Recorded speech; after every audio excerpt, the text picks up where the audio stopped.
पर है। फितने तो छोटे छोटे बहुत सारे हैं, मुसीबतें मुसलमानों पे छोटी छोटी बहुत सारी है, लेकिन बड़ी तीन मुसीबतें अगर आप उन सारी छोटी मुसीबतों को नज़रअंदाज करके देखें तो तीन फितने वो है जिसने मुसलमानों को अपने घेरे में ले रखा है और मुसलमान इन फितनों का शिकार हो रहे हैं। उसमें एक दुश्मनान इस्लाम का फितना जिसकी भरपूर कोशिश है कि हमें इस्लाम से हटा के मुर्तद इर्तिदाद की तरफ लाया जाए, और इसका जरिया उन्होंने हमारे यहाँ की कमजोर कड़ी हमारी बहनों को चुना है। वो जानते हैं कि अगर एक मुसलमान की किसी एक लड़की को अगर हमने अपनी तरफ खींच लाया किसी भी तरीके से, एक नस्ल को हम पूरी तरह खराब कर देंगे। एक ये बहुत बड़ा फितना है हमारे।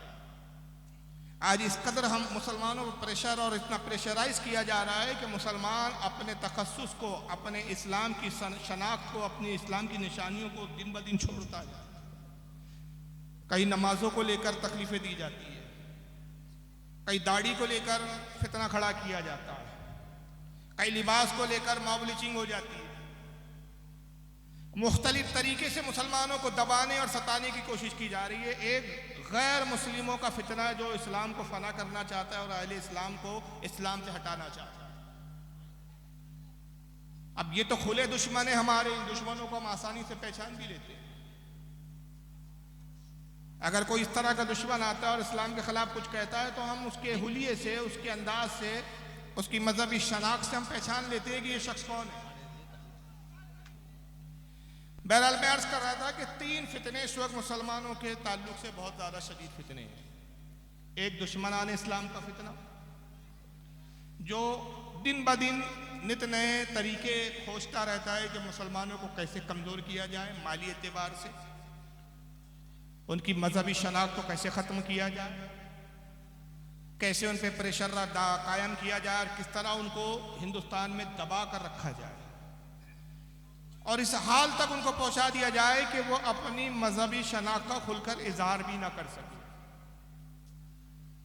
ये एक तवील गुफ्तगू है। सियासी हालात किस तरह के हैं वो आप बेहतर तौर पे जानते हैं। अब दूसरा जो एक फितना है मुसलमानों पर इस वक्त वो है बदअकीदगी का फितना। ये एक हमारे अंदरूनी दुश्मन है। एक दुश्मन तो वो है दुश्मनान इस्लाम जो खुला दुश्मन है, जिसको हम समझ भी लेते हैं, पहचान भी लेते हैं, उसकी साजिशों को बहुत हद तक समझ लेते हैं। लेकिन एक हमारा दुश्मन वो है जो हमारे बीच में होता है, हुलिया भी हमारी तरीके का होता है, कपड़े लिबास भी हमारी तरीके के पहनता है, उसके नाम भी हमारी तरह के होता है, तहजीब तमद्दुन रहन सहन सब कुछ हमारा, इबादत भी करता हुआ नजर आएगा, नमाज भी पढ़ता हुआ नजर आएगा, हमारी मसाजिदों में भी नजर आएगा, ईदगाहों में भी नजर आएगा। गर्ज के उसको देख कर पहचानना मुश्किल हो जाता है कि ये हमारा है या दुश्मन है हमारा। लेकिन मसला कहां खड़ा हो जाता है कि अहले फहम हजरात जो है हमारी जमात में, यह अहले इदराक है जो इदराक की सलाहियत रखते हैं, जो समझ बूझ रखते हैं, जो इंसानों को पहचानने का सलीका रखते हैं, उनके गुफ्तगू से, उनके अकायद और नजरियात से उनको भाप लेते हैं और उनको समझ लेते हैं। और ये सलाहियत हमारे कौम में हर फर्द में नहीं होती। मखसूस होते हैं वो लोग जो इस तरह की सलाहियत अल्लाह उनको नवाजता है, और ये सलाहियतों से जो बहरावर होते हैं वो हमारी जमात के उलमाए अहले सुन्नत है। और तीसरा फिर एक और फितना है, वह है मुज़ब्ज़बियत का फितना, सुलाकुल्लियत का फितना, पिलपिलापन, इधर भी और उधर भी तय नहीं कर पाते हैं बेचारे के किधर जाएं। ये भी ठीक नजर आता है उनको, ये भी ठीक नजर आता है। दोनों ग्रोह में इम्तियाज नहीं कर पाते कि कौन हक है और कौन बातिल है। और ऐसे लोगों से अक्सर जब मुलाकात होती है और इनको तंबी की जाती है, मुतनब्बे किया जाता है कि भाई ये छुपा हुआ दुश्मन है, लेकिन ये हक दर हकीकत हमारा दुश्मन है। और हमारा इसलिए दुश्मन है कि ये हमारे अल्लाह और हमारे रसूल का दुश्मन है। तो हमारी कौम इस बात को मानने से, इस तंबी को कबूल करने से, इस नसीहत को मानने से इनकार कर देती, कहती कैसी बात कर रहे भाई, नमाज तो पढ़ते हुए हम उनको भी देखते हैं, नाम उनके भी मुसलमानों की तरह है, दाढ़ियाँ उनकी भी है, लिबास भी उनके मुसलमानों की तरह है, हमारी तरह रहते हैं, खाते हैं, पीते हैं, हमारी तरह सारे मामलात है, हम कैसे समझ ले कि भाई ये गलत है। और ये सुलह कुल्लियात, ये तज़ब्ज़ुब, ये इधर भी और उधर भी है। ये जो मामला होता है इतना खतरनाक होता है कि ये बदअकीदगी की पहली सीढ़ी होती है। अगर अल्लाह तौफीक दे, हिदायत नसीब में है, वक्त पर हिदायत मिल गई, वक्त पर शऊर और समझदारी आ गई तो बच जाता है इंसान, वरना फिर अल्लाह ना करे, खुदा ना खास्ता, अगर उसने समझने की कोशिश नहीं की, अपने आप को इस सुलहकुल्लियत के फितने से बाज ना रखा, तो नतीजा ये होता है कि सुलहकुल्लियत के बाद नऊज़ुबिल्लाह फिर वो गुमराहों में होता है, गुमराहों के बाद फिर कुफ्र की तरफ चला जाता है, और कुफ्र के बाद इस्लाम से खारिज होकर मुर्तद हो जाता है। लेकिन वो समझता अपने आप को उस वक्त भी मुसलमान है। अब कैसे जाने हम भाई कि जिसके बारे में बताया जा रहा है कि हमारा अपना नहीं, इसको कैसे पहचाने, कैसे समझे? तो उसका बहुत आसान तरीका हमारे आका सल्लल्लाहु अलैहि वसल्लम ने बता दिया। हुजूर सल्लल्लाहु अलैहि वसल्लम ने क़यामत तक क्या होगा, क्या होने वाला है, सब कुछ उसकी खबर दी। तिरमिज़ी शरीफ की हदीस है, बल्कि मैं ये बताऊं कि ये हदीस पाक इतनी मुस्तनद है कि शायद ही कोई ऐसा मुहद्दिस गुजरा हो जिसने अपनी किसी न किसी हदीस की किताब में इस हदीस को नकल ना किया। हत्ता कि मैंने तहकीक की तो मैंने पाया कि तकरीबन 18 अजिल्ला सहाबा इकराम है जो इस हदीस के रावी है। और बड़ी मशहूर हदीस है, आपने 12 सुनी होंगी। तिरमिज़ी के अल्फाज ये है जो हज़रत अब्दुल्लाह इब्न उमर से रिवायत है, इन्ना बनी इसराइल तफर्रक़त सिनतैन अला सबईन मिल्ला। अल्लाह के नबी ने फरमाया, कौम बनी इसराइल में लोगों, कौम बनी इसराइल जो मूसा अलैहिस्सलाम की कौम गुजरी, रसूलुल्लाह से पहली की उम्मत बनी इसराइल गुजरी जिसमें बहुत सारे अंबिया इकराम मबूस हुए, हज़रत ईसा तक सब बनी इसराइल में आए। फरमाया कि कौम बनी इसराइल में इख्तलाफ हुआ तो वो कौम 72 फ़िरक़ों में बट गई। व तफ्तरिक़ उम्मती अला सलासीन व सबईन मिल्ला। और लोगों आगा हो, मेरी उम्मत में भी इख्तलाफ होगा तो मेरी उम्मत 73 फ़िरक़ों में बट जाएंगी। वो 72 फ़िरक़ों में बटे, लेकिन मेरी उम्मत 73 फ़िरक़ों में बटेंगी। कुल्लुहुम फिन्नार, सब के सब जहन्नम में जाएंगे। इल्ला मिल्लतन वाहिदा, सिर्फ एक जमात होंगी, एक गिरोह होगा जो जन्नत में जाएगा। कालू मन हिया या रसूल अल्लाह सल्लल्लाहु अलैहि वसल्लम। सहाबा कराम ने अर्ज़ किया, अल्लाह के नबी सल्लल्लाहु अलैहि वसल्लम, जन्नती जमात की, जन्नतियों की पहचान क्या है, उनकी निशानी क्या है, कैसे हम उनको पहचाने कि जन्नती है? तो आका ने जो पहचान बताई, इस ज़माने में उस पहचान को जानना समझना बहुत ज़रूरी है। आका ने फरमाया, माना अलैहि व अस्हाबी, का जन्नतियों की पहचान ये होंगी जो मेरे और मेरे सहाबा के अकीदे पर होगा, वही जन्नती होगा। अब ये एक पैमाना हमें मिल गया कि अगर कोई हमारे हुलिये में आ रहा है, सर पे टोपी और दाढ़ी लगी हुई है, जिस्म पे इस्लामी लिबास सजा हुआ है, वो उस वक्त तक हमारा अपना नहीं हो सकता कि जब तक हम ये ना जान लें कि उसकी बोली, उसका अकीदा, उसका नज़रिया वही है जो रसूलुल्लाह और सहाबा का था। अगर उसका अकीदा सहाबा रसूल के अकीदे के मुताबिक है तो हमारा है, वरना फिर वो उन 72 फ़िरक़ों में से किसी ना किसी एक फ़िरक़े से ज़रूर ताल्लुक़ रखता है। और ऐसे शख्स से हमें अपने ईमान को और अपने आप को बचाने की ज़रूरत है। आज जो मौजूदा जमातें हैं, कुछ नामज़द है, मुख्तलिफ नामों से वो अपनी आइडेंटिटी को बताते हैं, मुख्तलिफ नामों से पहचाने जाते हैं, जाने जाते हैं। हम अहले सुन्नत अपने आप को अहले सुन्नत कहते हैं। हमारा दावा है, और हमारा दावा ही नहीं, उसका सबूत है कि हम वही हैं जो 1400 साल से चले आ रहे हैं। हमारा वही अकीदा है जो अल्लाह के रसूल सल्लल्लाहु अलैहि वसल्लम ने जो अकीदा अपने सहाबा को दिया, सहाबा से ताबईन को मिला, ताबईन से तबे ताबईन को, और तबे ताबईन से अइम्मा से होते हुए हम तक वो अकीदा पहुंचा। और आज जो कुछ जमातें अलग अलग नामों से नामजद है, हम उनको अहले सुन्नत इसलिए नहीं समझते कि हमने रसूलुल्लाह की उसी हदीस पाक को कसौटी बनाया, माना अलैहि वसाबी, जो मेरे और मेरे साहबा के अकीदे पर होगा वही जन्नती है। मैंने अर्ज़ किया कि 3 फितने हैं जो हमारे ईमान को बर्बाद करना चाहते हैं। सुलहकुल्लियत का एक फितना, एक जो है बदअकीदगी का फितना, और एक दुश्मनान इस्लाम जो खुले तौर पर है। बदअकीदा की कोशिश होती है कि हमारे ईमान को कैसे बर्बाद करे, तो हमारे दरमियान, हमारे बीच रहकर कुछ ऐसे अकायद और नज़रियात को दाखिल कर दिया गया, या दाखिल करने की कोशिश की जाती है कि जो सहाबा रसूल का अकीदा हरगिज़ नहीं है। इस ताल्लुक़ से तारीख़ इस्लाम में जो पहला फ़िरका बना था वो शिया फ़िरका। हमारे उलमा की मेहनतों का समरा था कि इस फितने को, इस फ़िरक़े की नज़रियात और इसके बातिल अक़ायद का ऐसा किला कुमा किया, सदियों तक ये फितना दफन रहा, दबा रहा। लेकिन अफसोस की बात है कि अब कुछ सालों से ये फितना दोबारा हमें फिर नजर आ रहा है और अहले बैत की मोहब्बत की आड़ में ये फितना हमारे घर तक पहुंच चुका है।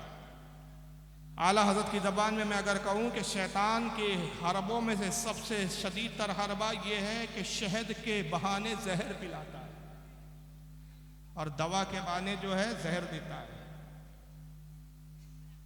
शहद ये है कि अहले बैत की मोहब्बत दिखाई जाती है, लेकिन जब अंदर झांको तो नजरियात अकायद कुछ और नजर आते हैं।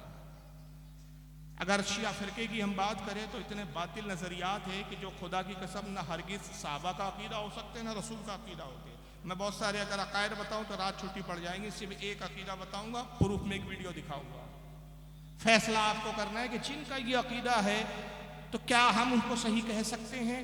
क्या हमारी सुलह कुल्ली वाली पॉलिसी सही है कि किसी को बुरा ना कहा जाए, ये भी सही वो भी सही? एक अकीदा मैं ये बता रहा हूं कि आप सब जानते हैं कुरान अजीम कितने पारे हैं? 30 पारे। किस पर नाज़िल हुआ? सरकार सल्लल्लाहु अलैहि वसल्लम। किताबी शक्ल में किसने जमा किया? सबसे पहले किताबी शक्ल में जमा करने वाली ज़ात हज़रत सैयदना अबू बकर सिद्दीक़ रज़ी अल्लाह तआला। अपने दौरे खिलाफत में चंद सहाबा की टीम तैयार करके उन्होंने किताबी शक्ल में कुरान को जमा किया। मशवरा हज़रत उमर का था कि किताबी शक्ल में कुरान जमा कर दिया जाए, इसलिए कि हुफ़ाज़ इंतकाल करेंगे, जंगों में शहादत पा रहे हैं। एक वक्त आएगा कि जब दुनिया से हुफ़ाज़ ख़त्म हो जाएंगे, कुरान का कोई याद करने वाला ना रहेगा। नतीजा ये होगा कि कुरान की बहुत सारी बातें जहनों से जो है निकल चुकी होंगी। लोग उन तालीमात से, कुरान की बातों से नावाकिफ़ होने की बुनियाद पर कुरान का बहुत बड़ा हिस्सा ज़ाय हो जाएगा। उसकी हिफाजत का तरीका यह है कि कुरान अजीम को मसहफ़ की शक्ल में, किताब की शक्ल में जमा कर दिया जाए। ये मशवरा साहबा ने पसंद किया, किताबी शक्ल में जमा हुआ, 30 पारों की शक्ल में जमा हुआ। और अहले सुन्नत का ये अकीदा है, 1400 साल का अकीदा है कि जिस तरह अबू बकर ने जमा किया वही कुरान था, जैसा हुजूर पे नाजिल हुआ था, जैसी आयतें हुजूर ने पढ़ के तिलावत की थी, ना उसका ज़ेर बदला है ना उसका ज़बर बदला है। और उसके तहफ़्फ़ुज़ का यह आलम है कि आज भी अगर कोई हाफिज़ कुरान तरावी पढ़ता है, तरावी सुनाता है, या कोई नमाज में किरत करता है, या कोई तकरीर में आयत पढ़ता है और आयत में अगर शेर और ज़बर का भी गलती हो जाए, फ़र्क पड़ जाए, तो एक नहीं सैकड़ों टोकने वाले होते, सैकड़ों वाकिफ़ होते जो समझ लेते, जान लेते कि भाई पढ़ने वाले कारी से फुला जगह गलती हो गई है, यहाँ ज़ेर था ज़बर से पढ़ लिया, ज़बर था ज़ेर से पढ़ लिया। यानी इसकी हिफाजत का ये आलम है कि ज़ेर और ज़बर भी उसका बदला नहीं जा सकता। लेकिन शिया वो बातिल फ़िरका है जो मोहब्बत अहले बैत की आड़ में हमारे दरमियान में दाखिल होना चाहता है, जिन्होंने ये अक़ीदा बनाया माज़अल्लाह नऊज़ कि आज जो मौजूदा कुरान है ये कुरान महफूज है ही नहीं, ये तहरीफ शुदा कुरान है। हज़रत अबू बकर को अहले बैत से बहुत नफ़रत थी, लिहाजा उस नफ़रत की बुनियाद पर माज़अल्लाह, सदबार माज़अल्लाह, जनाब अबू बकर सिद्दीक़ रज़ी अल्लाह तआला अन्हु ने कुरान का बहुत सारा वो हिस्सा जो अहले बैत की फजीलत में आया तो उसको कुरान से निकाल दिया और बाकायदा बाज़ाब्ता ऐसी किताबें इस फ़िरक़े में लिखी जो इस फ़िरक़े के, हमारे नज़दीक तो उनकी कोई हैसियत नहीं, मगर इस फ़िरक़े के मोतबर, मुस्तनद, मोतमद उलमा कहलाते हैं, जिनमें अगर मैं नाम लूँ तो कुलैनी है एक, उसूल काफ़ी उन्होंने किताब लिखी। माज़अल्लाह उन किताब की निस्बत इमाम जाफ़र की तरफ की गई कि सारी रिवायतें हमने इमाम जाफ़र हज़रत अबू अब्दुल्लाह इमाम जाफ़र से नकल की, और सारी मनगढ़ंत रिवायतें इमाम जाफ़र के खाते में डाल के कहा गया कि साहब कुरान में इतने हज़ार आयतें थी, इतनी आयतें अबू बकर ने निकाल दी, इतनी हज़ार मौजूद है। कुरान का एक बड़ा हिस्सा निकाल दिया। मुल्ला बाकर मजलिसी इस फ़िरक़े का एक मौलवी है, उसने हयातुल क़ुलूब नाम की किताब लिखी, उसमें जिक्र करता है कि सूरह अहले बैत एक मुकम्मल सूरत थी, अबू बकर ने पूरी सूरत को निकाल दिया। कुरान की आयतों में तहरीफ की, जहाँ जहाँ अली का नाम था वहाँ अली हटा के मुख्तलिफ जुमले लाए गए। अहदीना सिरातल अली, आयत यूती अल्लाह, ए अल्लाह हमें अली के रास्ते पर चला। अबू बकर ने लफ्ज़ अली हटाया और आयत को यूँ कर दिया अहदीना सिरातल मुस्तकीम। कहा मुस्तकीम नहीं था, वहाँ अली था। कहा फसलू अहल ज़िक्र इन कुंतुम ला तालमून, ये आयत अबू बकर ने बदली, आयत यूँ थी फसलू अलीगिन ला तालमून, अली से पूछो अगर तुमको इल्म ना हो, अली हटा के अहल ज़िक्र कर दिया। व इन कुंतुम फी रैबिम मिम्मा नज़्ज़लना अला अब्दिना फअतू बिसूरतिम मिन मिस्ली। कहा यहां पर मिम मिस्ल नहीं था, बल्कि यहां था मिम मिस्ली नहीं था, बल्कि था मिस्ल अली, अली के मिस्ल है। जो कुछ हमने अपने पैगंबर मोहम्मद पे नाजिल किया और साथ में अली की जैसा भेजा, इसकी मिस्ल कोई और अली हो तो ले आओ। वहां अली हटा के साहब वहां पे कुरान कर दिया उन्होंने, जबकि वहां जिक्र अली का है। इस तरह बहुत सारी आयतें बाज़ाब्ता उसूल काफिर में लिखी है। ये किताब मेरे पास मौजूद है, 6 जिल्दों में छपी है। हयातुल कुलूब मेरे पास मौजूद है, जिसमें ये बातें लिखी गई है कि अबू बकर ने बदल दिया। फिर कहा गया कि जब अबू बकर बदल रहे थे तब सवाल होता है भाई अली क्या कर रहे थे उस वक्त? भाई अली शेर मर्दा, शाहे यज़दा, कुव्वते परवरदिगार, ला फता इल्ला अली, ला सैफा इल्ला जुल्फ़िकार, जिसकी शान ये हो कुरान बदला जा रहा हो, वो खामोश क्यों है? कहते हुआ ये कि हज़रत अली ने कुरान तरतीब दिया, ओरिजिनल कुरान लिखा और उसी तरह कुरान लिखा जैसे हुजूर पर नाजिल हुआ था। ओरिजिनल सही कुरान लेकर अबू बकर की खिदमत में पहुंचे और कहा अबू बकर 2 महीने में मुसलसल कुरान लिखता रहा, 2 महीने की जो है मेहनत और मशक्क़त के बाद मैं ये ओरिजिनल कुरान लाया हूँ जैसा रसूल पे नाजिल हुआ था, जैसा आका ने बताया था। तुमने कुरान में तहरीफ किया, तुमने कुरान की आयतों को बदल दिया। ये कुरान है ओरिजिनल, इसको रायज करो, इसके नुस्खों को बनाओ और इन नुस्खों को मुसलमानों में आम करो। तो हज़रत अबू बकर और उमर ने कहा हमारे लिए जो हमने कुरान लिखा यही काफ़ी है। तो अली को जलाल आया और उस कुरान को लेकर आपने हवा में हाथ लहराया और हाथ लहरा के कहा देख रहे हो ऐ लोगो, या अय्युन्नास से लोगो, इस कुरान को देख रहे हो, देख लो देख लो, अब क़यामत तक तुम इस कुरान को देख ना सकोगे। आखिरी बार इस ओरिजिनल असली कुरान का दीदार कर लो। फिर उसके बाद हज़रत अली आए, अपने बेटे हसन को कुरान दिया, कहा बेटा हसन ये कुरान अपने वसी के अलावा, अपने वारिस के अलावा किसी को ना देना, किसी को ना दिखाना। तो इमाम हसन ने इमाम हुसैन को कुरान दे दिया। इमाम हुसैन ने वही वसीयत की फिर अपने बाद वालों को, उन्होंने इमाम ज़ैनुल आबिदीन को दे दिया, इमाम ज़ैनुल आबिदीन ने इमाम बाकिर को दे दिया, इमाम बाकिर ने इमाम जाफर को दे दिया, उन्होंने हज़रत इमाम मूसा कासिम को दे दिया, उन्होंने हज़रत इमाम नकी अली को दे दिया, उन्होंने हज़रत इमाम अली सकी को दे दिया, उन्होंने हज़रत इमाम जवाद को दे दिया, उन्होंने हज़रत इमाम हसन अस्करी को दे दिया, उन्होंने इमाम मेहदी को दिया। इमाम मेहदी लेकर वो कुरान लेकर गायब हो गए। क़यामत के दिन ओरिजिनल कुरान लेकर आएंगे। तो आपके और हमारे घर में जो कुरान है वो कौन सा है? डुप्लीकेट। जिनका ये अकीदा हो क्या हमारी सुलह कुल्लियत इतनी नीच हो गई है, इतनी गिर गई है कि हम इनको भी कहे कि ये भी सही है, किसी को बुरा ना कहो। जो हमारी कुरान, हमारी किताब, अल्लाह की किताबों को ही सही मानने के लिए तैयार नहीं। आप कहेंगे फारूक साहब हम कैसे यकीन कर ले, आपने नाम लिए किताबों के, इन किताबों के तो नाम भी नहीं सुने हमने। उसूल काफिया पहली बार सुन रहे हैं, हयातुल कुलूब हम पहली बार सुन रहे हैं, नासिकुत तवारीख की किताब हम पहली बार सुन रहे हैं, बहुत सारी किताबों के आप नाम और भी ले ले, हम तो सब पहली बार सुन रहे, कैसे यकीन करें। तो मेरे प्रोग्राम की खासियत यही होती है कि मैं किताबों के साथ साथ कुछ बोलते हुए चेहरे भी दिखा देता हूँ ताकि यकीन हो जाए। साउंड चालू रहे इसका भाई लैपटॉप का। अभी हाल ही में पाकिस्तान के एक साहब है, जिंदा है मुर्दा नहीं है, मैं जिंदों को ही दिखाता हूँ। इनका नाम है जनाब मौलवी शब्बीर हसन मीसम। पाकिस्तान की शिया अहले तशय्यो की एक बहुत बड़ी तंजीम है जिसका नाम है अज़हरा अकेडमी। उसके चीफ है, ईरान से इनके रवाबित और ताल्लुकात है। ये छोटी मोटी हस्ती नहीं है। हमारे पड़ोसी मुल्क पाकिस्तान में अहले तशय्यो के बहुत बड़े आलिम माने जाते हैं। ये तकरीर में दावा करते हैं कि मुबारक हो शियो, वो कुरान जो गायब हो गया था वो हमें मिल गया है। और कितने नुस्खे मिले? 4 नुस्खे मिले। जरा सुनिए क्या कहते हैं जनाब। इसका साउंड वाले कहाँ है? इसका साउंड चालू कीजिए, लैपटॉप का साउंड दीजिए भाई।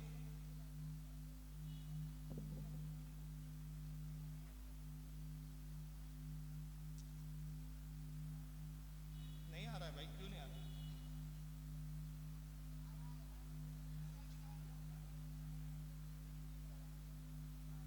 क्या प्रॉब्लम है भाई?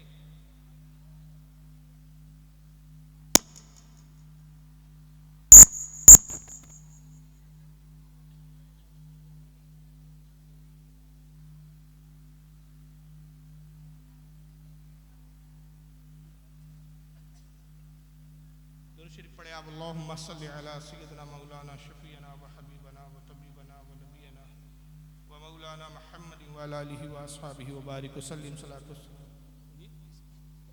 नहीं आएंगे, उसका साउंड बहुत कम है, ना के बराबर। उधर से तो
चलिए वक्त भी नहीं है। चलिए ये क्या कह रहे हैं मैं सुना देता हूँ, आप कुछ पे एतमाद करिए, अब इसके सिवा भी कोई चारा नहीं है। तो ये शब्बीर मीसमी साहब जो है ये इस वीडियो में कह रहे थे, कहते हैं, और ये नेट पर मौजूद है, अगर आप टाइप कर ले गूगल उस पर जाके यूट्यूब वगैरह पे कि मौलवी शब्बीर मीसमी और कुरान इस तरह कुछ टाइप कर दे तो वीडियो सामने आ जाएगी। तो इसके अंदर कहते हैं कि शियाओं के लिए खुशखबरी है कि जो अइम्मा ने अपने हाथों से कुरान लिखा था, ओरिजिनल कुरान, उसके 4 नुस्खे हमको मिल गए, और इस 4 नुस्खों को हमने क्या किया है, ब्रिटिश म्यूजियम लाइब्रेरी को भेजा है ब्रिटेन में, ताकि वो इसको चेक करके बताएं कि ये उसी ज़माने का कागज़ है, उसी ज़माने की स्याही है, ताकि तस्दीक करे वो कि ये वही कुरान है। यानी अंदाज लगाइए, कुरान अल्लाह की किताब है, मुसलमानों के लिए नाजिल हुई, और उसकी तस्दीक कौन करेंगे, अंग्रेज लोग करेंगे। ये वीडियो सुनते तो आपको बड़ी दिलचस्पी महसूस होती, क्योंकि कुछ बातें मुझे याद नहीं, और क्या क्या बोला, जो याद आ रही है मैं सुना के रद्द कर दूंगा इसका। कहते हैं कि जैसे ही वहां से तस्दीक हो जाएंगी, सेटिस्फाई हो जाएंगे हम लोग, और वेरीफाई कर दिया जाएगा कि हाँ ये वही कुरान है जो अली ने लिखा था, तो हम फिर इनकलाब ईरान के बाद, इनकलाब ईरान का इनकलाब कहते हैं कि भाई इस्लामी इनकलाब आया ईरान में, इनकलाब ईरान के बाद शियाओं का जो सबसे बड़ा कारनामा है, बतौर कारनामा हम दुनिया के सामने पेश करेंगे। 1400 साल के बाद हम ओरिजिनल कुरान को तलाश करके ले आए, और हम बड़े फख्र के साथ उम्मत तक ये असल कुरान पेश करते हैं। अब सवाल ये पैदा होता है कि इस पे 2 ज़रब है कि एक तो तुम्हारी ही किताबें कहती है कि इमाम मेहदी लेकर गए तो क़यामत के वक्त लेकर आएंगे, तो बीच में तुम कहां से ले आए? तो ये तो एक अकीदे का दोगलापन तुम्हारा खुद जाहिर हो रहा है। इससे पता चल रहा है कि तुम दोनों तरफ से बातिल हो। अगर तुम्हारा ये अकीदा दुरुस्त है तुम्हारे नजदीक, हमारे नजदीक तो दोनों बकवास है। तुम्हारा नजदीक अकीदा अगर दुरुस्त है, इसको तुम सही मानते हो, तुम्हारे मोतबर और मुस्तनद उलमा ने लिखा है कि इमाम मेहदी के पास असली कुरान क़यामत के वक्त ले आएंगे, तो फिर ये बीच में लाए ये बकवास है, ये झूठ है, फरेब है, किस्म है। और अगर ये सच्चा है तो फिर इमाम मेहदी वाला जो हम कौल और जो तुम्हारा अकीदा है वो झूठा है। तो तुम्हारे यहाँ से लेकर जितने 14 साल से गढ़ते आ रहे थे कि इमाम मेहदी लाएंगे, सब झूठे करार पाए। तो जिस फिरके के बड़े बड़े अल्लामा झूठे हो, फिरका खुद कितना बड़ा झूठा हो। तो दोनों तरफ से तुम झूठे हो। हमारा तो अकीदा ये है कि कुरान दुनिया की वाहिद वो किताब है जिसका ज़ेर व ज़बर तक नहीं बदला गया, जिसका सुकून तक, जिसका कौमा तक नहीं बदला गया। उसकी वजह यह है कि दुनिया में जितनी भी किताबें आई, पिछली भी आसमानी किताबें आई, अल्लाह ने ही वो किताबों को नाजिल किया, लेकिन हिफाजत का जिम्मा खुद नहीं लिया। सिर्फ कुरान अज़ीम है जिसके बारे में कहता इन्ना नहनु नज़्ज़लना ज़िक्रा व इन्ना लहू लहाफ़िज़ून। ऐ महबूब, हमने इस किताब को, इस जिक्र को नाजिल किया और इसकी हिफाजत का जिम्मा हम ही ले रहे हैं, हम ही इसकी हिफाजत करें।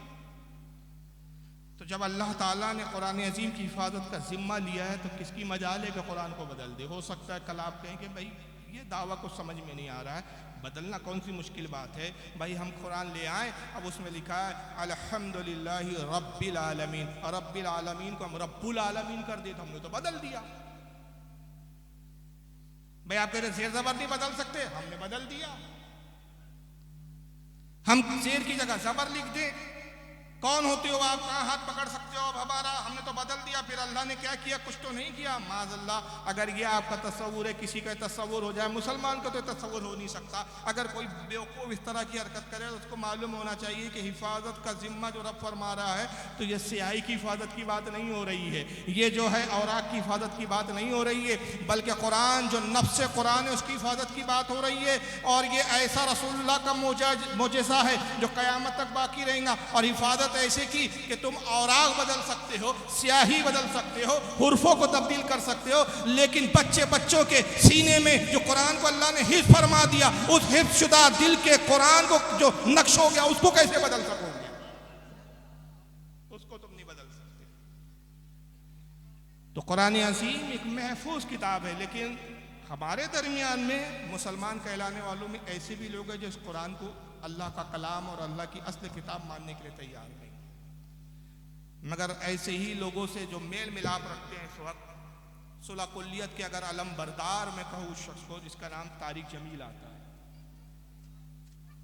काश मैं उसकी वीडियो दिखा सकता हूँ कि एक जगह बड़े रो रो के कहते हैं एक हो जाओ, उम्मत बन जाओ, उम्मत बन जाओ।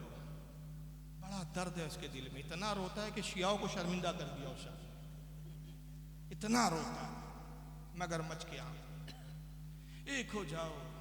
बरेलियों ने देवबंदियों को कहा काफिर, देवबंदियों ने बरेली को कहा काफिर, शियाओं ने सुन्नी को कहा काफिर, सुन्नियों ने शियाओं को कहा काफिर। फिर जन्नत में कौन जाएगा? तारिक जमील बड़े दर्द के साथ एक वीडियो में कहते हैं, वीडियो मशहूर है, नेट पे बहुत छाया हुआ है, इसके लाखों व्यूअर्स है, इसको लाखों लोगों ने देखा, इसके व्यूज लाखों में, बल्कि लाखों क्या, मेरे ख्याल से कई मिलियंस हो गए होंगे।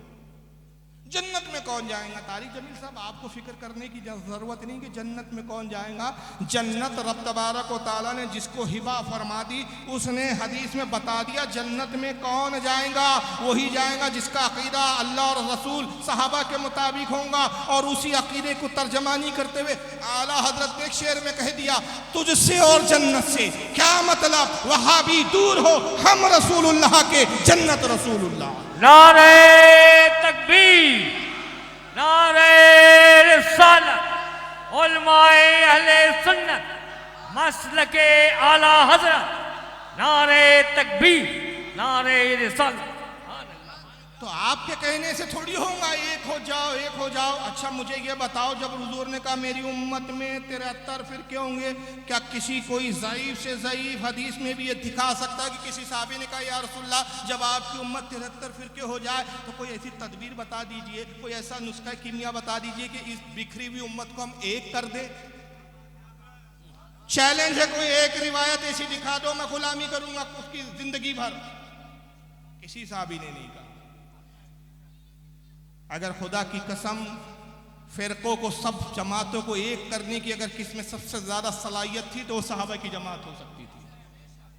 मगर साहबी में से किसी ने नहीं कहा यार रसूलल्लाह कोई ऐसा नुस्खा बताइए, बल्कि उसके बरक्स क्या कहा, अल्लाह के नबी जो 72 जहन्नम में जाएंगे उनसे क्या लेना देना हमारा, जो जन्नती उसकी पहचान बताइए। क्यों या रसूलल्लाह, आपकी ज़बान से जो बात निकलती है वो दहन जिसकी हर बात वही है खुदा, उसकी नाफिज हुकूमत पे लाखों सलाम। आपकी ज़बान वही में डूबी हुई ज़बान है, वही के कौसर से धुली हुई ज़बान है। जो निकल गया, पत्थर पे लिखी हुई तहरीर को मिटाया जा सकता है, लेकिन मुस्तफ़ा आपकी आपकी कहीं भी बात को मिटाया नहीं जा सकता। आपने कहा मेरी उम्मत में 73 होंगे, तो अब 73 होंगे, उसको कोई रोक नहीं सकता। तो हुजूर जब रोका नहीं जा सकता तो हमें उन जमातों से क्या गरज जो जहन्नमी है, हमें जन्नती जमात की पहचान बताइए, ताकि वो पहचान उम्मत तक पहुंचे तो हम जहन्नमियों को छोड़कर जन्नतियों के साथ हो जाए।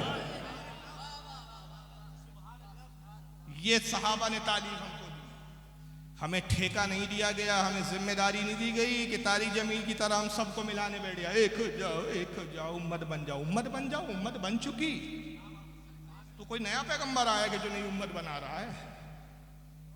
क्या उम्मत बन जाओ और कैसी उम्मत बन जाओ? यानी मैं एक मिसाल दे रहा हूं आपके समझ में आ जाए। गोबर और हलवा देखने में एक जैसे दिखते हैं, क्या मिला के खाओगे? एक होकर खा जाओ, मिलाकर खा जाओ। तो कोई कहे जनाब गोबर गोबर है, हलवा हलवा है। हम गाय का दूध तो पी सकते हैं, मूत नहीं पी सकते। हम पाकीज़ा सोच रखने वाले, पाकीज़ा खाने वाले लोग। हम वो कौम है जिसके बारे में रब ने कहा हमने तायब और ताहिर चीजें तुम पर हलाल की, उसको खाओ। तो हम तैयब और ताहिर लोग हैं, नापाक लोग नहीं है। तो पता चला कि जो बुराई छोड़कर अच्छाई की तरफ आ जाते हैं वो ताहिर होते हैं, पाकीज़ा लोग होते हैं, उनकी सोच और फिक्र पाकीज़ा होती है। और जो सब गू गोबर को एक करने की बात करते, समझ में आ गया कि उनकी सोच कैसी होती है। वो कौम ताहिर कौम नहीं होती, नापाक और नजिस कौम होती है। फैसला आप करें कि आपको नजिस होना है कि ताहिर होना। और ना ही कुरान की तालीम है। तारिक जमील से मैं पूछना चाहता हूं और उसके चाहने वालों से पूछना चाहता हूं कि तारिक जमील साहब, क्या आप कुरान की एक आयत, एक सिर्फ एक, जिस दिन एक आयत दिखा दोगे खुदा की कसम तकरीर करना छोड़ दूंगा। आपका रदी नहीं, तकरीर ही करना छोड़ दूंगा। और इतराफ़ करूंगा, एक वीडियो बना के इतराफ़ करूंगा, भाई तारिक जमील साहब ने हमारा मुतालबा पूरा कर लिया, आज से मैं तकरीर करना छोड़ता हूं, तारिक जमील साहब को सलाम करता हूं, उनको बुरा बोलना बंद करता हूं। आज तक जितना उनको मैंने बुरा कहा सबके लिए मैं उनसे माफ़ी चाहता हूं। और वो सिर्फ क्या है मेरा चैलेंज, कुरान की एक आयत तारिक जमील ऐसी दिखा दे कि अल्लाह ने फरमाया हो सब एक हो जाओ। बस एक आयत दिखा दो आप कुरान की। हमें ये तो नहीं मिलता कुरान में, उसके बरक्स क्या मिलता है, वला तलबिसुल हक्का बिल बातिली व तक्तुमुल हक्का ला अंतुम तालमून। अल्लाह फरमाता है हक और बातिल को आपस में ना मिलाओ, हक और बातिल को आपस में ना मिलाओ, और दीदा दानिस्ता जानते हुए समझते हुए हक को ना छुपाओ। कुरान तो कहता है कि हक और बातिल कभी एक हो ही नहीं सकते, रात और दिन एक नहीं हो सकते, कुफ्र और इस्लाम एक नहीं हो सकते। और फिर सुलह कुल्लियत के लिए तालीम ये दी जाती है। अल्लाह फरमाता है इस्लाम में आए हो तो पूरी पूरी तरह इस्लाम में आ जाओ, कुछ ये भी ठीक कुछ वो भी ठीक नहीं। अब सवाल ये पैदा होता है कि फिर हमारा इनसे इख्तिलाफ क्या है। तो मेरे बाद इंशाअल्लाह वो मौजू हज़रत अल्लामा मौलाना हाफिज़ एहसान साहब क़िबला को दिया गया है, वो बताएंगे कि किन किताबों की बुनियाद पर हमारा इनसे इख्तिलाफ हुआ और मुसलमान कहलाने वाले ही दो ग्रोह में बढ़ गए। एक बातिल की तरफ चले गए, आज एक अब भी हक पर है और इंशाअल्लाह क़यामत तक हक पे रहेंगे, वो हम। लेकिन बतौर तमसील सिर्फ एक मिसाल में दे के गुजरूंगा। तहज़ुरुन नास नाम की किताब लिखी गई थी, हिफ्ज़ुल ईमान भी लिखी गई, इंशाअल्लाह मेरे बाद के ख़िताब में वो जिक्र आएगा शायद। बराइनुल क़ातिया लिखी गई और भी किताबें लिखी गई, तक़वियतुल ईमान लिखी गई, फतावा रशीदिया लिखी गई। सारी किताबें यहाँ मौजूद है। जो हवाले दिए जाएंगे दिए जा रहे हैं, हर हवाला दिखाने की जिम्मेदारी कबूल करें। तहज़ुरुन नास में मौलवी कासिम नानतवी दारुल उलूम के देवबंद के बानी कहे जाते हैं नहीं, जुमलों पे गौर किया करें। सहारनपुर में जो इस जमात का सबसे बड़ा इदारा मदरसा, उसके क्या कहे जाते हैं, बानी, जबकि बानी है नहीं है, गाजिब है। एक लंबी तारीख है, उसका बानी कोई और था, बाकायदा उस पर किताबें मौजूद है। एक लंबी गुफ्तगू हो जाएगी, मेरा मौजू आज वो है नहीं। पता नहीं उन्हें क्या सूझी, किसी ने उनसे एक सवाल किया। हज़रत अब्दुल्लाह इब्न अब्बास का एक असर है, असर कहते हैं जो सहाबी जिसको रिवायत करे और वो रसूल से मनकुल ना हो, हदीस मौकूफ भी कहते हैं उसको, कि 7 ज़मीन है, 7 ज़मीनों में 7 अम्बिया है, 7 आसमान है, 7 आसमानों में 7 अम्बिया है। तो हुजूर के ज़माने में 7 ज़मीनों में 7 रसूल है, आसमानों में 7 रसूल है, हमारी ज़मीन के ऊपर है कि कुल 15 नबी है। सीधा सा जवाब ये था, इस हदीस पे सवाल किया, मुहद्दिसीन ने इस हदीस को मौजू और झूठा करार दिया, और मुहद्दिसीन ने फरमाया कि अब्दुल्लाह इब्न अब्बास से यह असर साबित ही नहीं। रावियों पे बहस की। अब अगर इनको जनाब को अस्मा और रिजाल पे नजर नहीं थी, अगर कासिम नानातवी साहब की, तो कम से कम इतना जवाब देते कि भाई ये अकीदा अहले सुन्नत नहीं है, हमारा अकीदा कुरान के ऊपर है, और कुरान से अगर कोई बात टकरा जाए तो उसको छोड़ दी जाती है। फिर ये हदीस भी नहीं है, मरफू भी नहीं है, अब्दुल्लाह इब्न अब्बास का असर है, और कुरान और हदीस से सही हदीस अगर टकरा रहा है, इसको हम नहीं मानते। लेकिन जनाब वहाँ पता नहीं क्या सूझी, मुहक्किक बन के बैठ गए। उन्होंने कहा कि भाई देखो ऐसा है, हुजूर सल्लल्लाहु अलैहि वसल्लम का जो खातमुन नबीन होना है, अगर हुजूर के ज़माने में 15 नबी भी मान लिया जाए तब भी हुजूर की खातमियत में फ़र्क नहीं आता।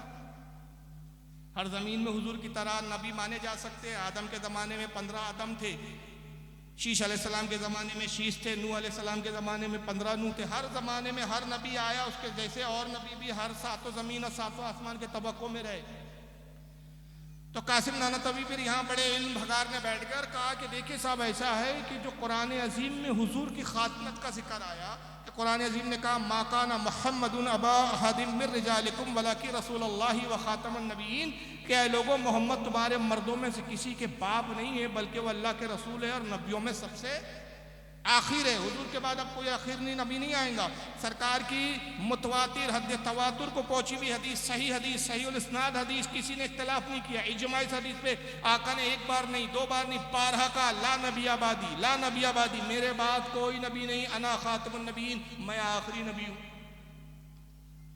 कहा ये जो खातमुन नबीयीन के मायने हैं, ये नहीं है कि हुजूर आखिरी में आए जमाने में, मर्तबे के एतबार से आप खातमुन नबीयीन हैं, कि जिस लेवल के आप हैं, जो मर्तबा मकाम अल्लाह ने आपको अता किया, बस वो मकाम आप पर ख़त्म, वो मर्तबा आप पे ख़त्म। आपके बाद भी नबी आ सकता है, ये अलग बात है कि वो अक्सी नबी होगा, ज़िल्ली नबी होगा, आपका नायब होगा, मकाम और मर्तबे में आपके बराबर नहीं होगा। हुजूर के बाद भी अगर कोई नबी आए तो हुजूर की खातमियत में फ़र्क नहीं आ सकता, माअज़ल्लाह।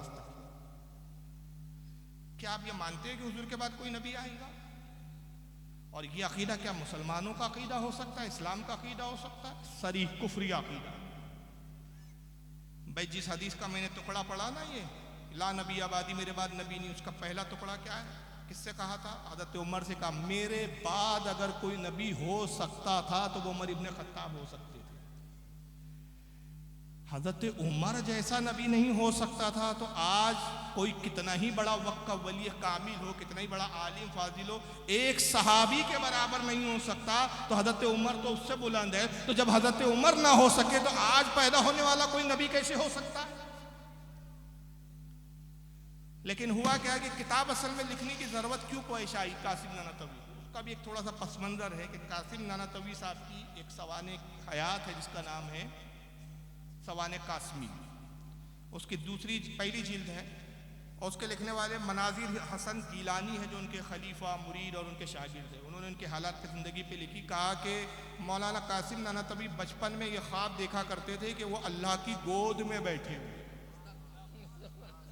माज़अल्लाह। तो वहीं से उन पे खप्त सवार हुआ कि कुछ बड़ा मकाम मिलने वाला है, अपन तो डायरेक्ट अल्लाह की गोद में बैठ जाते हैं। हालांकि हमारा अक़ीदा है कि अल्लाह जिस्म जिस्मानियात से, पता नहीं इन्होंने कैसी गोद देख ली थी, माज़अल्लाह। फिर आगे एक जगह लिखते हैं उसी किताब में कि एक मरतबा अपने पीरो मुर्शिद हाजी इमदादुल्लाह के पास आए। मेरी बात समझ में आ रही है ना आप लोगों के? इनके पीर साहब थे हाजी इमदादुल्लाह, उनके पास आए और कहा कि हुजूर जब भी मैं तस्बीह लेके बैठता हूँ पढ़ने, जब भी तस्बीह लेता हूँ, अल्लाह का जिक्र करता हूँ, तो ऐसा महसूस होता है जैसे मनो मुझ पर बोझ रख दिया गया हो, जैसे पहाड़ मुझ पर लाद दिए गए, इतना बोझ। पीर साहब ने कहा माज़अल्लाह। पीर साहब ने कहा मुबारक हो, ये वो बोझ है जो रसूलुल्लाह को वही के वक्त महसूस होता था। अल्लाह तुमसे वही काम लेगा जो नबी से लिया गया। अब चचा जान को, कासिम चचा को ख्वाब सूझने लगे, आज नहीं तो कल जिब्रील आएंगे, बोलेंगे मुबारक हो तुम नबी। और हुजूर की खातमियत में इसलिए फर्क नहीं आएगा, तुम नबी हो लेकिन हुजूर के बराबर के नबी नहीं हो, छोटे लेवल के नबी हो, छोटे वाले हो, हुजूर के असिस्टेंट नबी हो। नतीजा क्या हुआ कि लोगों का जहन साजी करने के लिए तहज़ुरुन नास लिख मारी कि भाई डायरेक्ट नबूवत का दावा करेंगे तो ऐसा ना हो कि सारे लोग दौड़ पड़े, इतने जूते मारे कि सर का बाल भी ना बचे कोई। तो तहज़ुरुन नास लिखी कि पहले थोड़ा जहन बना दिया जाए कि भाई ख़ातमुन नबीयीन के मायने ये नहीं कि हुजूर आखिरी नबी ज़माने के एतबार से हैं, ज़माने के एतबार से नहीं, मकाम और मर्तबे के एतबार से।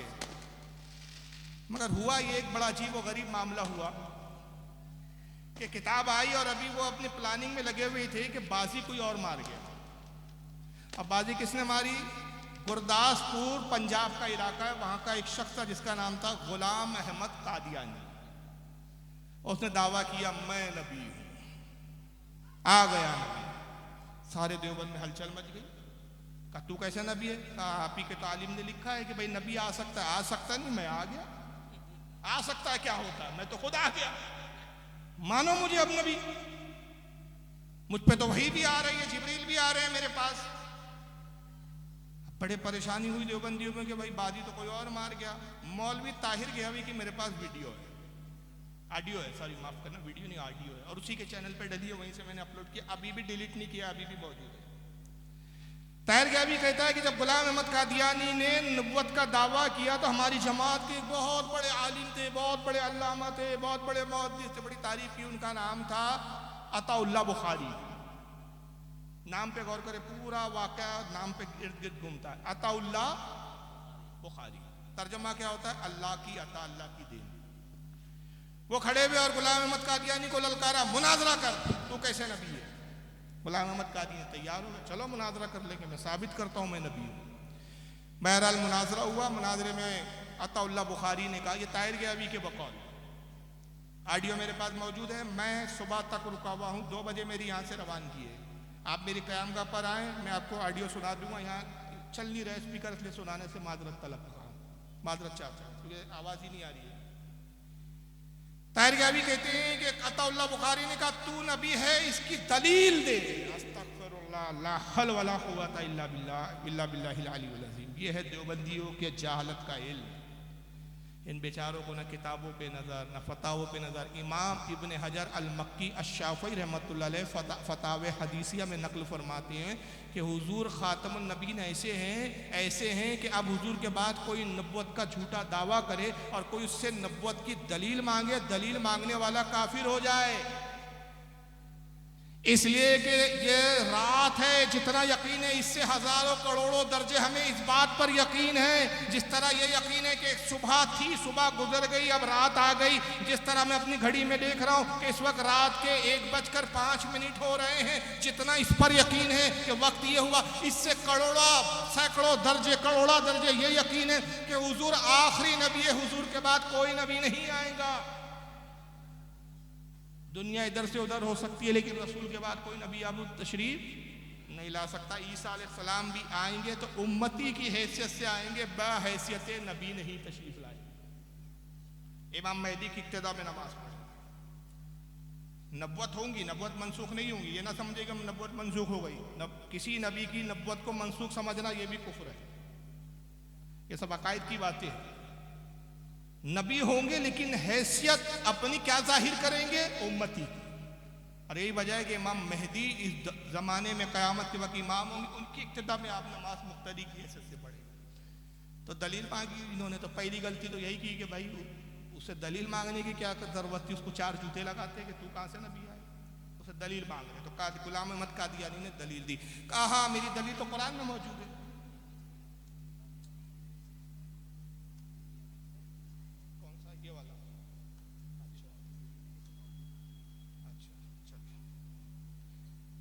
तो कहा था हाँ दलील। तो गुलाम अहमद कादियानी का लीजिए अभी दलील देता हूँ। का कुरान अजीम में हजरत ईसा का जुमला, हजरत ईसा कहते हैं कि मेरे बाद एक नबी आएंगे, उनका नाम अहमद होगा, वो अहमदमई। कुरान में आया कि वइस्महु अहमद, उसका नाम अहमद होगा, वो अहमदमई। तो अताउल्लाह बुखारी ने कहा, तारियावी कहता है कहा अरे बदबख्त खरदुल लजीज, वो क्या क्या जुमले बोला मुझे याद भी नहीं, उसने गालियाँ वाले जुमले कहे कुछ, बड़ी फसी उर्दू में। हज़रत अल्लाह बुखारी ने कहा अरे बदबख्त, अरे खबीज, अबे गधे, कुरान में जो है हजरत ईसा कह रहे मेरे बाद नबी आएंगे वो अहमद होंगे, वो तो अहमद आया है, तेरा नाम तो गुलाम अहमद है, तू अहमद का है, तू तो अहमद का गुलाम है, तू अहमद कैसे हो गया? तो गुलाम अहमद कहता है हजरत आप समझे नहीं, असल में मेरा असल नाम अहमदी है, मेरे माँ बाप को थोड़ी मालूम था कि मैं नबी बनकर आने वाला हूं, उन्होंने गलती से गुलाम लगा दिया, गलती से गुलाम, वो गलती माँ बाप की है, मेरी नहीं। ताताउल्लाह बुखारी का जवाब सुनिए। और ताहिर गयावी की उस बात पर पूरा मजमा कह लगा रहा है, दाद दे रहा है, क्या दलील दी है देवबंदियों ने, ये इनका इल्मी ज़र्फ है।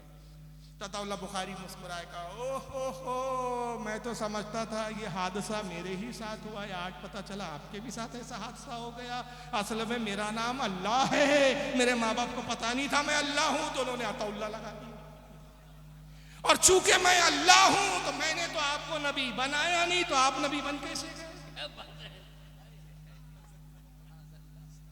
अब इसके जवाब में एक जुमला बोल के इस पर क्या तबसरा करूं, वक्त भी नहीं है, क्योंकि हमारे बैरूनी मेहमान को भी मुझे वक्त देना है, मैं आपका वक्त ज़्यादा नहीं लूँगा, क्योंकि मैं इंशाल्लाह आता रहता हूँ, गुज़िश्ता बार भी आया था और इंशाल्लाह अल्लाह ने चाहा तो आगे भी मौके मिलेंगे। बस इतना बोल के मैं जवाब मुकम्मल कर देता हूँ कि मैंने कहा ये तो ऐसी बात हुई कि मौलवी ताहिर के अभी ये कहना चाह रहे हैं कि अगर है गुलाम अहमद कादियानी तो अपने ज़माने का झूठा नबुव्वत का दावा करके मुस्लिमा कज़्ज़ाब है, तो हमारे यहाँ भी नमरूद और फिरौन की कमी नहीं है जो खुदा ही दावे करते हैं। और ऐसा था, आपको ताज्जुब होगा, अल जमियत का शेखुल इस्लाम नंबर एक किताब है मेरे पास मौजूद है। इनके शेखुल इस्लाम कौन थे, रिश्ते नाते बता दूं, हुसैन अहमद टांडवी नाम था, कौन है मालूम है? अभी महमूद मदनी साहब, और उनके चचा है अभी अरशद मदनी, जो कह रहे थे अभी खूब बड़ा बवाल चला इंडिया में उनको लेकर के, ओम और अल्लाह एक ही है, माज़अल्लाह। उसका वीडियो आपने सब न्यूज़ चैनल पे देखा होगा, मेरे पास इस वक्त लैपटॉप पे भी मौजूद है वीडियो, उस पर काफ़ी वबेला हुआ कि माज़अल्लाह अल्लाह और ओम कैसे एक हो सकते हैं। तौबा नहीं सूझी साहब, हिंदुओं ने भी एक्सेप्ट नहीं किया, मुसलमानों ने भी एक्सेप्ट नहीं किया।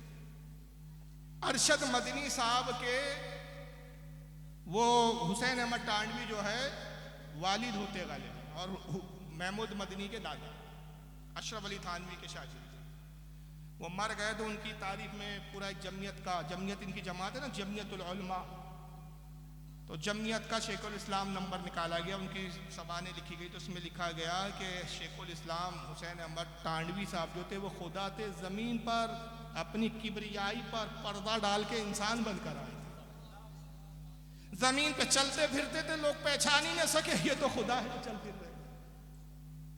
गुजरने के बाद, इंतकाल के बाद लोगों के पास समझ में आया कि ये खुदा हमारे बीच रहा भी, उठा बैठा भी, खाया पिया भी, रहन सहन भी करता रहा और फिर चला गया, मरने के बाद पता चला।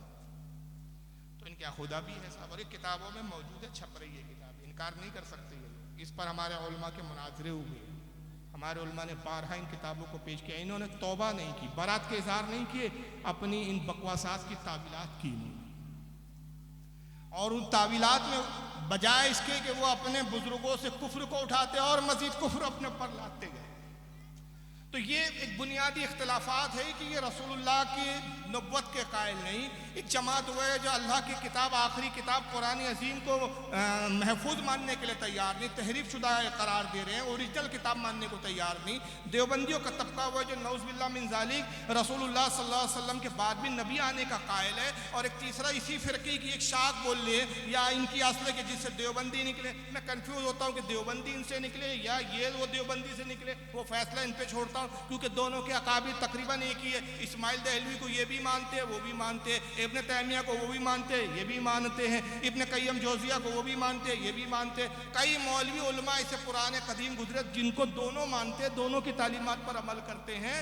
तो एक है अहले हदीस, नाम निहाद अहले हदीस, इनके भी अकीदों में क्या इख्तिसाद आता है, क्या खराबियाँ आती है। रसूलुल्लाह के बदतरीन गुस्ताख फ़िरक़ा ये जिसको सबसे ज़्यादा मानते हैं, जिसको सबसे बड़ा आलिम अपनी जमात का समझते हैं, वो अब्दुल हलीम इब्न तैमिया। अब्दुल हलीम इब्न तैमिया की एक किताब है जिसका नाम है किताबुल वसीला। कितना सख्त हमला किया उसने, ये रसूलुल्लाह की हयात का कायल नहीं, मास कहता है हुजूर विसाल फरमा गए, बरज़खी ज़िंदगी है, बरज़ख में है, इस कब्र में भी नहीं है, इस दुनिया में भी नहीं है। और हम अहले सुन्नत का अक़ीदा क्या है और इस पर दलाइल है हमारे पास, कुरान के भी दलाइल है, हदीस के भी दलाइल है, अहादीसें भी है हमारे पास। क्या है वो दलाइल? कि हुजूर सल्लल्लाहु अलैहि वसल्लम अपनी कब्र मुबारक में अपने जिस्म के साथ हयात है, और आपकी हयात हिस्सी दुनियावी हयात है, हकीकी हयात है। आपकी हयात बरज़खी नहीं बल्कि दुनियावी हयात है, और ये इख्तियार है कि आलम बरज़ख में भी तशरीफ़ ले जाते हैं, जन्नत में भी तशरीफ़ ले जाते हैं, ज़मीन पर सैर भी फरमाते, और करम फरमाए तो इस बज़्म में भी तशरीफ़ ले आए। मर्ज़ी मुबारक है, अल्लाह ताला ने इख्तियार दिया। इसीलिए हमने कहा मोहब्बत में कि सुना है आप हर आशिक के घर तशरीफ़ लाते हैं, मेरे घर में भी हो जाए चरागा या रसूल। लेकिन आपका मरकज़ हकीकी क्या है? आपकी कब्र मुबारक। और उसके लिए इसीलिए आप फरमाते मन ज़ारा कब्री वजबत लहू शफाती, जिसने मेरी कब्र की ज़ियारत की उस पर मेरी शफात वाजिब हो। और एक हदीस में फरमाया जिसने मेरे मौत के बाद मेरी कब्र को देखा गोया उसने मुझे जिंदगी में ही देखा।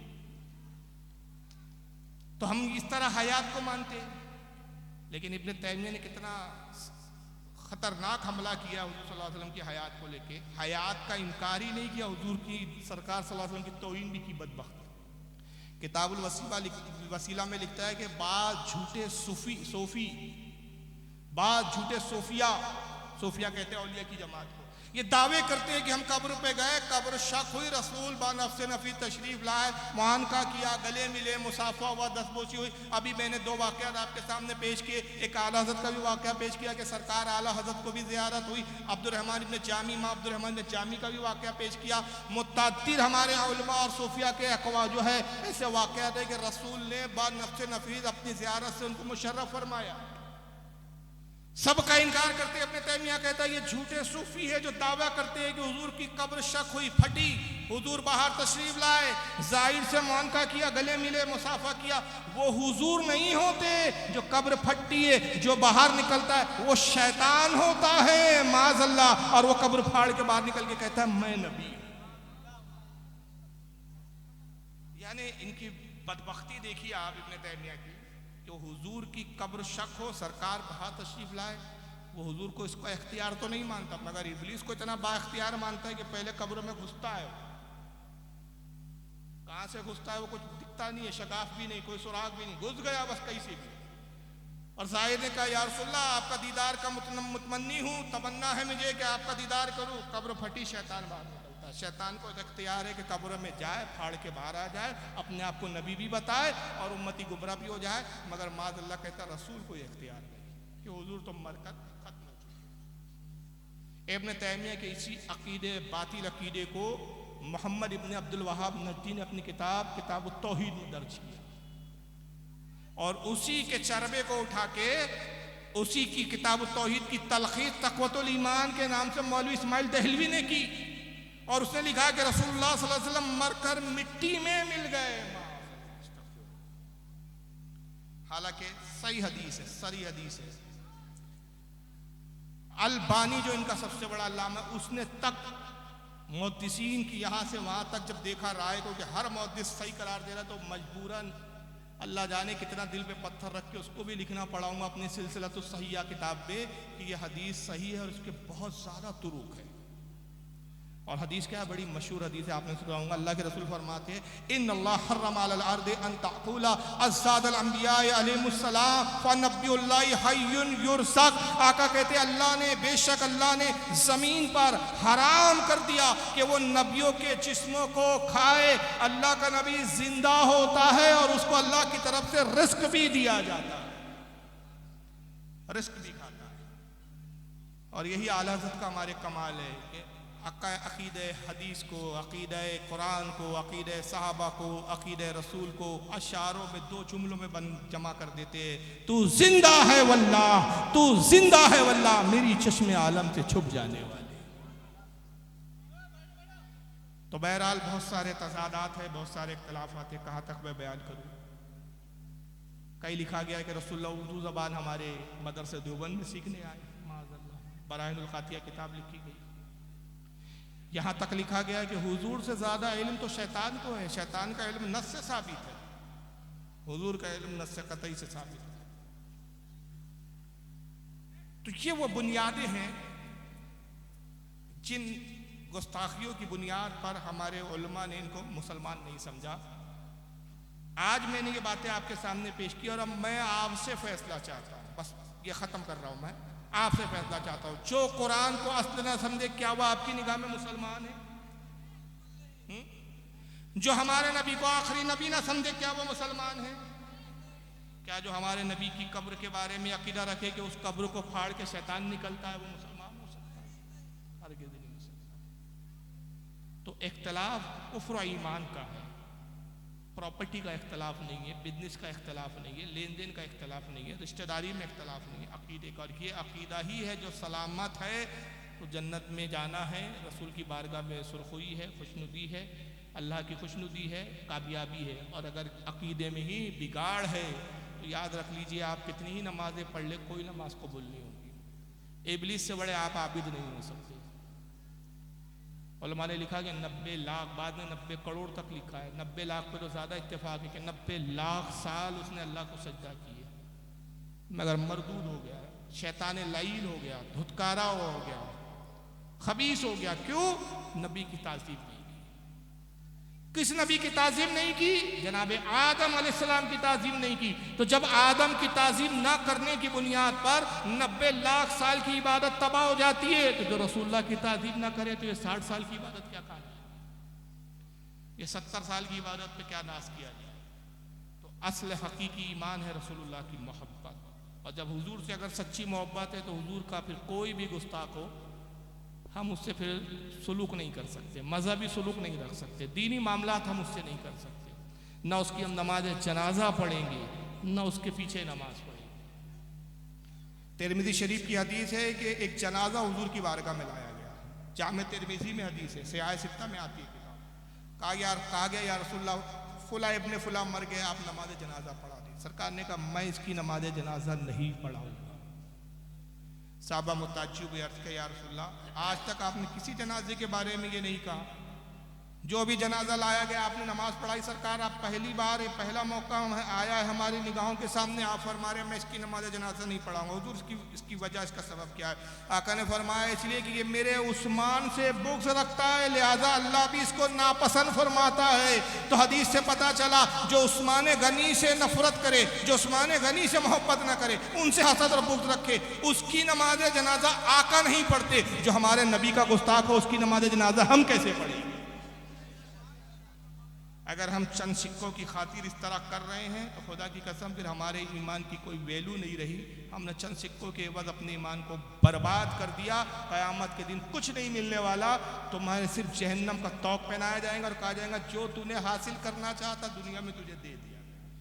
अब या तो आप गैरों की बदअकीदों की नमाज जनाजा पढ़ाते रहिए और दुनिया हासिल करते रहिए और आखिरत का खसारा उठाइए, या ये कि यहाँ सख्त हो जाइए, यहाँ जो है मुतसल्लिफ सुन्नी बन जाइए, मजबूत सुन्नी बन जाइए और नबी की मोहब्बत में अपने आप को इतना सरशार कर लीजिए कि अगर खुदा ना खास्ता बाप बदअकीदा हो जाए तो वह हमारा नहीं, बेटा बदअकीदा हो जाए तो हमारा नहीं। इसलिए कि जितने रिश्ते हैं ईमान की बुनियाद पर है, ईमान है तो सारे रिश्ते कायम हैं और ईमान नहीं तो कोई रिश्ता मौजूद नहीं। और ये मैं नहीं कहता, आका की हदीस है, सरकार ने कहा ला युमिनु अहदुकुम हत्ता कुना हब्बा इलैहि मिन वालिदिही व वलदिही वन्नास अजमईन। आका ने कहा तुम में से उस वक्त तक कोई मोमिन हो ही नहीं सकता जब तक अपने माँ बाप से ज़्यादा, अपनी औलाद से ज़्यादा, अपने अजीज़ व अकारिब से ज़्यादा, वन्नास अजमईन दुनिया के तमाम लोगों से ज़्यादा जब तक मुझसे मोहब्बत न करे वो मोमिन हो ही नहीं सकता। तो बाप से ज़्यादा मोहब्बत सरकार की चाहिए, माँ से ज़्यादा मोहब्बत सरकार की चाहिए। पहले मोहब्बत रसूल है, बाद में बाप है। पहले मोहब्बत रसूल है, फिर माँ है। मोहब्बत रसूल है तो माँ का रिश्ता भी बरकरार है, मोहब्बत रसूल है तो बाप का रिश्ता भी बरकरार है। और खुदा ना खास्ता यहाँ पर ज़रा सी भी लचक है तो फिर बाप बाप नहीं है, बेटा बेटा नहीं है, माँ माँ नहीं है। और सहाबा इकराम ने जंग के बद्र में ये दिखा दिया। हज़रत अबू उबैदा इब्न जर्रा ने अपने बाप जर्रा को ग़ज़वे ओहद में कत्ल किया, सगे बाप को कत्ल किया। हज़रत उमर फारूक ने अपने मामू को कत्ल किया, मामू कुफ्र की हालत में था। हज़रत अली ने अपने एक मामू को कत्ल किया। और दिगर सहाबा जिनके तारीख में वाक़यात आते, उन्होंने अपने अजीज़ व अकारीब को अपने हाथों से कत्ल किया। पूछने वालों ने पूछा, सहाबा की जमात, ये कैसा मजहब है, ये कौन सा इस्लाम ले आए हो कि बाप बेटे को कत्ल कर रहा है, बेटा बाप को कत्ल कर रहा है? तो सहाबा ने कहा, हमने रसूल से मोहब्बत का रिश्ता ऐसा मजबूत जोड़ लिया है कि इस रिश्ते को क़यामत तक बरकरार रखने के लिए आज हम हर रिश्ते को काटने के लिए तैयार हैं। यही असल रिश्ता है। कब्र में बाप नहीं आएंगे, रसूल काम आएंगे। कब्र में माँ नहीं आएंगी, आखिरत में शफात करने माँ नहीं आएंगी, बल्कि यहाँ तक होगा कि हर कोई नफ्सी नफ्सी कहेगा। बेटा माँ के पास जाएगा, कहेगा अम्मी जान एक नेकी की ज़रूरत है, एक नेकी कम पड़ गई है। मुझसे कहा गया है कि अगर तू किसी से एक नेकी ले आ तो तेरे नाम अमाल में नेकी का पल्ला वज़नी हो जाए, तुझे बख्श दिया जाए। ऐ माँ तू मुझे दूध पिलाती थी, ऐ मेरी माँ तू रातों में बिस्तर अगर गीला हो जाए तो खुद गीले में सोकर मुझे सूखे पे सुलाती थी, मेरी एक हल्की चोट पे तू तड़प जाती थी। ऐ माँ तू मुझ पर शफीक थी, मेहरबान थी। आज मैं तेरा बेटा एक नेकी के लिए तरस रहा हूँ, अपनी नेकी में से सिर्फ एक नेकी दे दे। तो माँ कहेंगी नफ्सी नफ्सी नफ्सी नफ्सी नफ्सी नफ्सी। बेटा आज तो मुझे अपनी पड़ी हुई है। माँ तो छोड़ो, उस वक्त हदीस में आता है कि पैगंबर के पास जब उम्मतें जाएंगी, अय आदम आप हमारे बाप है, हमारी शफात करो। नफ्सी नफ्सी इज़हबू इला गैरी, जाओ किसी और के पास जाओ, आज तो मुझे अपनी फिक्र पड़ी है। कौम हज़रत नूह के पास जाएंगी, नफ्सी नफ्सी इज़हबू इला गैरी। हज़रत शीर, हज़रत इलियास, हज़रत याकूब, हज़रत यूसुफ, हर नबी के पास उम्मत जाएंगी। 1,24,000 कमो बेश सारे अंबिया का फेरा करके उम्मत हुजूर की हज़रत ईसा की बारगाह में जाएंगी। ऐ ईसा मसीह, आप मसीह है, आपने लोगों के दर्द का मदावा किया है, लोगों के दर्द तकलीफ़ों को दूर किया है, आपने तो बीमारों को शिफा दी। आज हम तकलीफ में हैं, अजाब में गिरफ्तार है, आप कम अज़ कम हमारी शफात कर दीजिए। तो हज़रत ईसा कहेंगे नफ्सी नफ्सी, आज मुझे पड़ी हुई है अपनी, जाओ इज़हबू इला रसूलुल्लाह सल्लल्लाहु अलैहि वसल्लम, रसूलुल्लाह की बारगाह में जाओ। और जब ये उम्मत रसूल की बारगाह में जाएंगी, आका कहेंगे अना लहा, मैं ही इस काम के लिए हूं, मैं ही इस काम के लिए।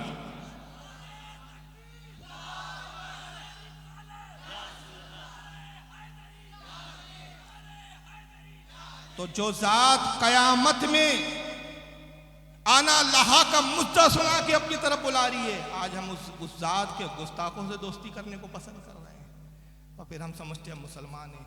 तो आज सबसे बड़ा मर्ज ये सुलह कुल्लियत है, और यही वो सबब है सुलह कुल्लियत। ये भी ठीक, वो भी ठीक, कि अल्लाह ताला ऐसा नाराज़ हुआ हमसे, ऐसा नाराज़ हुआ कि वो कौम जिनको न खाने का सलीका है, न बात करने का सलीका है, मुँह खोले तो झूठ बोले, खाएँ तो नापाक चीज़ें खाएँ, कोई वकार नहीं, कोई बेस नहीं। मैं क्या बोलूँ यार, आजकल सियासी हालत में बोलना भी तो दुश्वार हो गया। इशारे कर रहा हूँ मैं, आप इशारा समझ ले। वो जो कभी नहाते नहीं थे, हिमालय की चोटी पर गंदे रहने वाली कौम, जिनका कोई तकद्दुस नहीं, नजिस चीज़ें जिनकी ग़िज़ाएं बनी हुई हो, आज वो कौम हम पर राज कर रही है। वजह हमारी बदअमानियाँ है। खुदा के वास्ते अपने आप को मजबूत करो। किसी शायर ने कहा कि वो क्या शेर है कि ये सरासर संग हो जाए या मोम हो जाए। पहला मिसरा क्या है? दो रंगी छोड़ दे यकरंगी हो जा, दो रंगी छोड़ दे यकरंगी हो जा, या सरासर संग या सरासर मोम हो जा। इधर भी ठीक उधर भी ठीक नहीं। और इसकी मिसाल बहुत सख्त दी अल्लाह के नबी ने फरमाया, दोगले की मिसाल, जो इधर भी ठीक उधर भी ठीक। सही मुस्लिम की हदीस है, उसकी मिसाल उस बकरी की मानदी दे कि बकरों के इस रेवड़ में भी जाती है, फिर बकरों के उस रेवड़ में भी जाती है, और जब बच्चा लाती है, हामला होती है, तो खुद उसको ही पता नहीं होता कि हमल कहाँ से लाई। ये इस तरह की मिसाल दी है बीच के आदमी की। तो बीच का आदमी ठीक नहीं होता, मजबूती इख्तियार कीजिए। जान पर आ जाए जान दे दीजिए, मगर अपने अकीदे को मत बदलिए।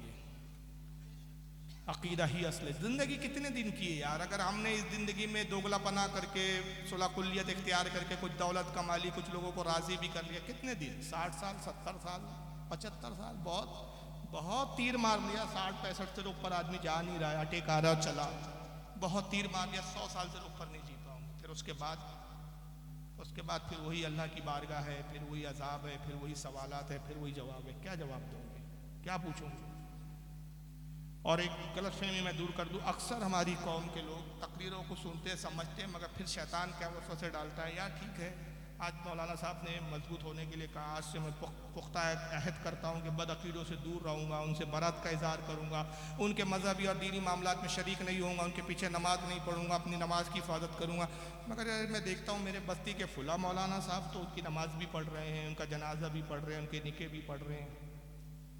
ये वो चीज़ है, वो शैतान का वसवसा है जो हमारे कौम को समझने के बावजूद भी फिसला देता है। याद रखिए, मौलवी अपना जवाब देगा, आपको अपना जवाब देगा। क़यामत में ये कहकर, खुदा की कसम, मैं अल्लाह रब्बुल इज़्ज़त की इज़्ज़त और जलाल की कसम खा के कहता हूँ, ये कहकर कोई नहीं बचेगा परवरदिगार फुला ऐसा करता था इसलिए मैंने नहीं किया। नहीं, हर शख्स को अपना हिसाब देना है, मुझे अपना हिसाब देना है, मेरे वालिद को अपना हिसाब देना है। मेरे वालिद से मेरे बारे में सवाल नहीं होगा, मुझसे मेरे वालिद के बारे में सवाल नहीं होगा। तो अपने मुहासबा कीजिए और अपने हिसाब की तैयारी कीजिए। अल्लाह ताला आज की इस बज़्म को कबूल फरमाए और जो भी मुख्तसर वक्त में कहा बताया गया उसके अमल की तौफीक अता फरमाए। कहने बोलने में कोई लर्जिश गलती हो अपने हबीब के सदक़े में माफ़ फरमाए। व मा अलैना इल्लल बलागुल मुबीन। अस्सलामु अलैकुम व रहमतुल्लाहि ताला व बरकातुहू। हेलो हजरात, अभी आपने हयाती बेनज़ीर पुर तनवीर पुर तासीर तकरीर दिल पजीर समात फरमा रहे थे।